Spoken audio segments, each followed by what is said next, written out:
Ladies and gentlemen, welcome back to the channel. Thank you so much for stopping by. Today, we're going to be reviewing the WWE SummerSlam pay-per-view from this past Sunday. A pretty crazy event, and today's video also is sponsored by DiGiorno. On the menu for today is the DiGiorno Crispy Pan Pizza Pepperoni Edition. It's such a time saver. You just pop it in your oven. Before you know it, you got a piping hot, beautiful pizza that's better than delivery because it's fresh from your own oven, like you baked it and birthed it yourself. You can be proud of it. So without further ado, it's time for two of my favorite things, wrestling and pizza. So here's how this is gonna work. We're gonna go through the matches, I'm gonna eat some pizza, and I'm gonna give you my star ratings. Are my star ratings relevant or accurate or definitive in any way, shape, or form? Absolutely not. You know what is relevant though? Just pizza. SummerSlam started off with Seth Rollins versus Dolph Ziggler for the Intercontinental Championship. Two incredible athletes.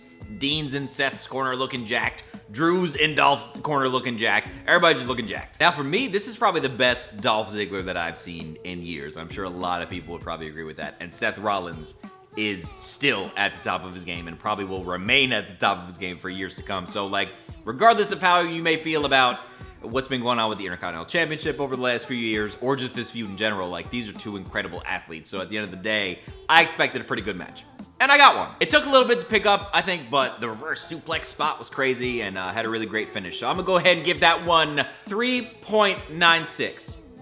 New Day versus the Bludgeon Brothers. Tag Team Championships on the line. I'm a little biased here. I got some friends in the situation. Did you see my boy jump off the top of the rope out to the outside of the thing? I had a little bit of a heart attack. It is what it is. Either way, decent match. You know, I would love to see New Day back on the top of the tag team division with the titles. To me, they're kind of one of the few teams that doesn't get old. And again, maybe there's a little bias there, but at the end of the day, New Day, like, that's my boy. So I'm always gonna pull for them in the long run. Bludgeon Brothers came out victorious. Maybe this is going somewhere further. Maybe it's not. Maybe they're gonna send New Day in a different direction. Who knows?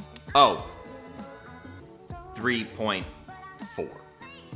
Now here comes Big Braun Strowman, right? Defending that Money in the Bank briefcase against Kevin Owens. Kevin Owens, one of my favorite guys on the roster for a long time now. Gonna be a cool match, good match, right?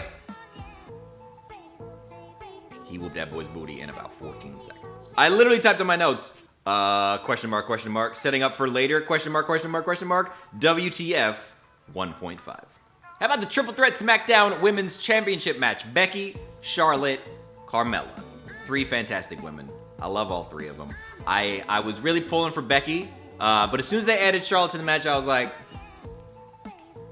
something's going down. Something's gonna happen. Charlotte pulled out the win. Becky turned heel. Like, I feel like people are just gonna cheer for Becky more. I am. Regardless, good match, clean finish, 3.5. Then here comes Constable Corbin. Shaved head, business casual attire on, and I'm seeing everybody tweet, oh, time for my bathroom break. Oh, why is this match happening? But I had faith. I had faith in my boy. Because what happened? Here comes the demon out of freaking nowhere. Now, some people said they weren't happy with this. They felt it was kind of pointless. Like, why bring it out now against Baron Corbin when you've had bigger feuds where you haven't brought it out? This is kind of the way I look at it. To me, it felt more like a reminder from Finn Balor. Like, yeah, I'm going after Corbin over here. Yeah, I'm doing this and I'm doing that and I'm kind of biding my time or whatever. But, like, when I need to bring it, I'm going to bring it. Finn whooped his booty. It went down exactly as it needed to go down. Everybody was happy. 3.395. United States Championship match. Shinsuke Nakamura versus Jeff Hardy. God, I love Shinsuke so much. Shinsuke is the man. Jeff's great, too. Don't get me wrong. Jeff is great, but I love Shinsuke. Also, Jeffrey. Why are you taking that kind of bump? What are you doing? Who does that help? Why? Completely unnecessary. It looked like it hurt like hell, but it was pretty cool. Shinsuke wins, retains the title, 3.25. Baby boy. Baby boy. Up next was Alexa Bliss versus Ronda Rousey for the Raw Women's Championship. I gotta tell you, Ronda is probably one of my favorite things about the company right now. Like, something about seeing her is just like it's like a fresh, I don't know, it just feels fresh. Like, it feels authentic, it feels real. I like seeing her in the ring and seeing her improve every week. Match went down pretty much as I expected. Ronda was very dominant and she captured the Raw Women's Championship. Congratulations to her. First ever female UFC and WWE champion, which is insane. So congratulations to her. 3.51. And then there's the main event. The pepperoni on the pizza, if you will. Brock Lesnar versus Roman Reigns. Here comes, see, as soon as Braun's music hit, I said, Lord Jesus, thank God. Here's what I thought was gonna happen. Before I get into my review of what went down, let me tell you what I thought was gonna happen. I thought Braun was gonna try to cash in during the match, and Kevin was gonna come out and stop it. Right? So Braun fails his cash in, right? Doesn't have a contract anymore. It's Kevin's fault. You can kind of continue that feud and not make Kevin look how he looked. That's not what happened. But for the match itself, as it went down, I mean, it kind of felt like your typical Brock Lesnar, Roman Reigns match. There was a while where I really liked seeing Brock. I really liked seeing him here. It felt like special every time he came around. But now, honestly, I'm on the boat with everybody else where I'm just like, okay, go back to UFC, do your thing, and like leave this to the full-timers.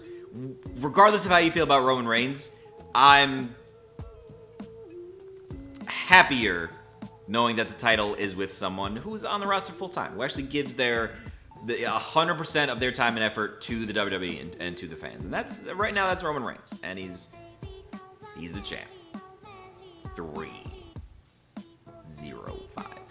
New champions crowned. Some pretty decent moments. Honestly, overall, this was one of the better SummerSlams of the last couple years. I remember being mostly kind of, not disappointed, but just kind of meh over the last few SummerSlams. This one actually felt like some thought and effort went into the show. Some really good matches. And, you know, overall, a pretty good SummerSlam. I mean, TakeOver is like another strategy. We ain't here to talk about that. We ain't reviewing that, though, are we? Ladies and gentlemen, thank you so much for stopping by. Thank you so much to DiGiorno for sponsoring this video. I greatly appreciate having them on board. And thank you so much to you guys for continuing to show your support. Let me know your review of SummerSlam down in the comment section below. And don't forget, it's not delivery, it's DiGiorno. I'll see you soon.